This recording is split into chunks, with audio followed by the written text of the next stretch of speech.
Halo semuanya, perkenalkan saya Mariati. Pada kesempatan kali ini saya akan menjelaskan tentang materi penggunaan informasi akuntansi. Informasi akuntansi itu berupa laporan keuangan beserta penjelasan-penjelasannya.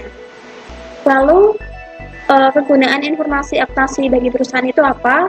Yang pertama yaitu sebagai alat perencanaan, pengendalian, dan dasar pembuatan keputusan dalam lingkup perusahaan. Lalu yang kedua yaitu sebagai laporan pertanggungjawaban kepada pihak di luar perusahaan.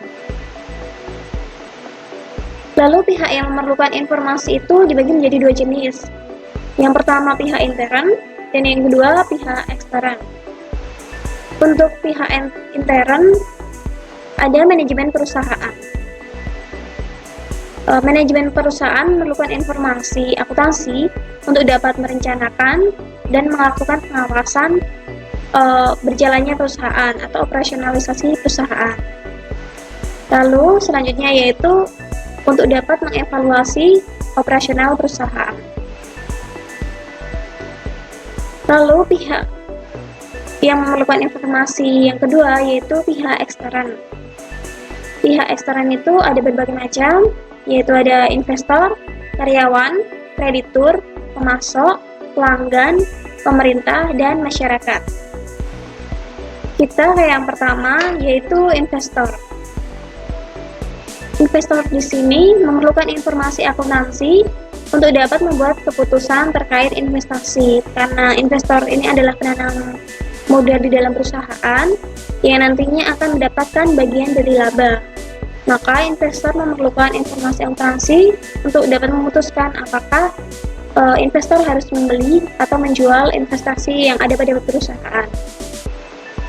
Lalu pihak ekstern yang kedua ada karyawan. Karyawan memerlukan informasi akuntansi untuk dapat mengetahui stabilitas dan profitabilitas perusahaan. Selain itu juga karyawan memerlukan informasi akuntansi untuk dapat mengetahui kemampuan perusahaan dalam memberikan balas jasa serta manfaat pensiun. Selanjutnya,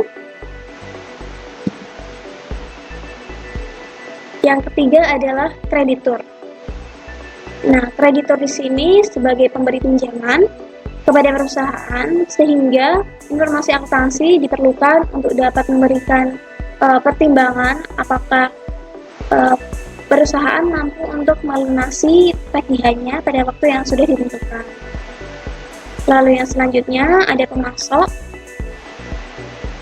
Pemasok di sini memerlukan informasi akuntansi untuk dapat membuat keputusan apakah jumlah uang yang terutang itu dapat dilunasi perusahaan pada waktu yang sudah ditentukan. Yang selanjutnya adalah pelanggan. Pelanggan di sini memerlukan informasi akuntansi untuk dapat mengetahui kelangsungan perusahaan, terlebih apabila perusahaan tersebut dan pelanggan mempunyai ikatan jangka panjang. Lalu yang selanjutnya adalah pemerintah. Pemerintah memerlukan informasi akuntansi perusahaan untuk dapat menetapkan kebijakan-kebijakan, yaitu terkait dengan pajak dan statistik pendapatan nasional. Lalu yang terakhir yaitu masyarakat. Masyarakat memerlukan informasi akuntansi untuk dapat mengetahui apakah perusahaan tersebut mempunyai manfaat yang baik untuk masyarakat. Bagaimana pertanggungjawaban perusahaan kepada masyarakat. Sekian presentasi dari saya. Mohon maaf apabila ada kesalahan dalam penjelasan saya. Sekian dan terima kasih.